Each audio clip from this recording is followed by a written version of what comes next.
She slammed her fork down so hard the clatter echoed through the kitchen like a gunshot. "You're doing it again," Margaret said, not looking at her husband. Her voice was quiet, but fury, years in the making, trembled beneath it. John set his knife down. He didn't answer right away. Just sat there, staring out the window as twilight settled over the yard.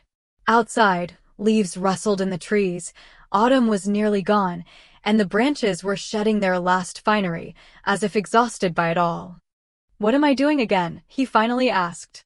There was no anger in his voice. Not even weariness. Just emptiness. "Pretending everything's fine. Pretending you don't see how she looks at us as if we're ghosts." John sighed. He knew exactly who she meant. Their daughter, Lisa, 38, lived in the same city, yet only came by on holidays, and not always then. And when she did, she spoke to them like she was reading instructions for a microwave, polite, precise, utterly devoid of feeling. Maybe we raised her this way," he said softly. Margaret stood abruptly, shoving her chair back. "Don't you dare blame this on me. You were right there. You stayed silent the first time she said she hated us. She was a teenager. And now she's a grown woman who can't even wish her own mother happy birthday without a reminder." Silence fell again, thick as a blanket. Then the phone rang. They both froze. Calls were rare in their house. Especially in the evening. Especially since Lisa had stopped phoning just to talk. Margaret reached the wall phone first. She picked up the receiver. "Hello." The voice on the other end was calm. Almost businesslike. "Mom? It's Lisa." Margaret gripped the phone so tightly her knuckles turned white. "Hi, sweetheart. I want to come stay with you." "When?" "Tomorrow." "For dinner?" "No. For good." Margaret struggled for words. "What's happened?" Lisa paused. "I need to talk. For real." And in that "for real" was so much pain that Margaret's knees nearly gave out. "Of course," she said. "We'll be waiting." When she hung up, John was watching her, eyes full of worry. "What did she say?" "She's coming tomorrow. For good." "Why?" "I don't know." But there was something new in her voice. New. Yes. Fear. Lisa arrived early the next morning, before sunrise. Her car pulled up to the curb, and she stepped out carrying a suitcase and a cardboard box. Inside the box, books, photographs, a worn plush bear. Everything she couldn't leave behind in her apartment. Margaret opened the door before Lisa even reached the bell. "Hi, Mom," Lisa said, and for the first time in years, there was no ice in her voice, no practice distance. Only exhaustion. "Come in," Margaret said, stepping aside. John stood in the living room, holding a mug of coffee. He nodded at his daughter. "Hi, Dad." "Hi."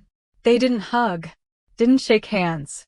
Just looked at each other, as if trying to figure out, who are we to each other now? Lisa set her suitcase in the hall and walked into the kitchen.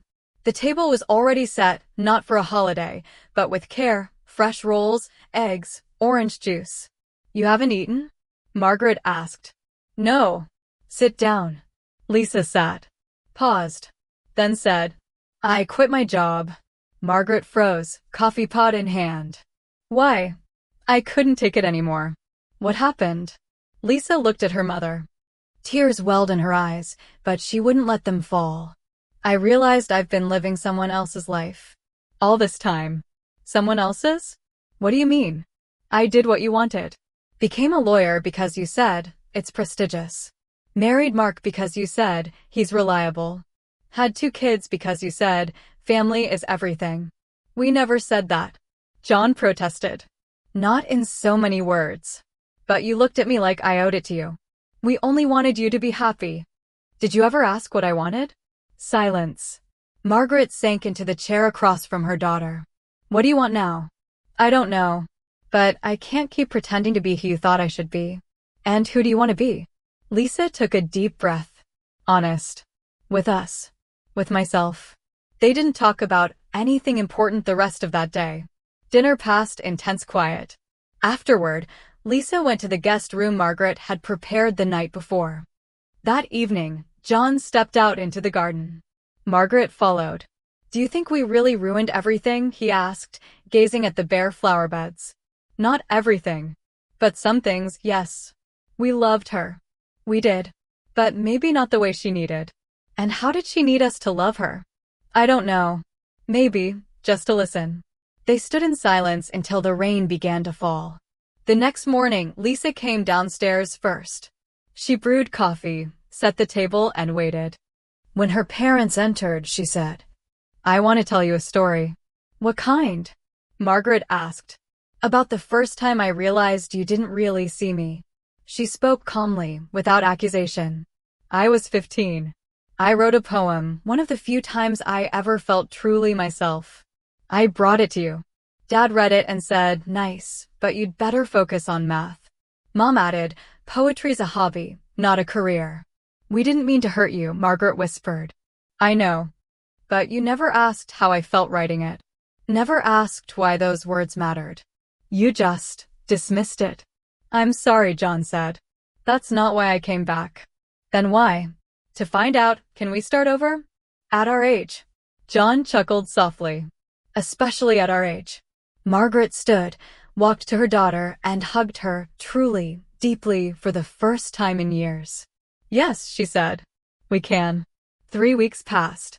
Lisa was still living with them. She wasn't in a hurry to leave.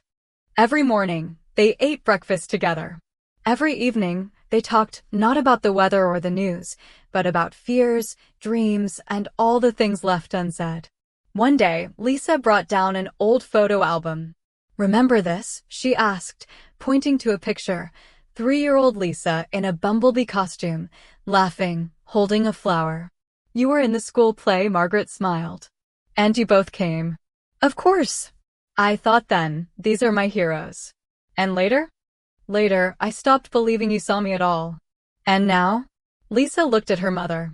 "Now I see you." That same evening, they cooked dinner together, John chopping vegetables, Margaret stirring the sauce, Lisa setting the table. No one shouted. No one held their tongue out of stubbornness.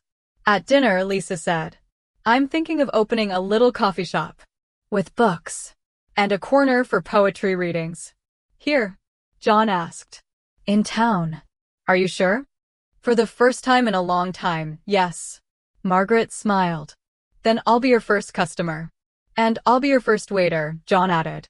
They laughed. And in that laughter, there was no bitterness, no regret, only hope.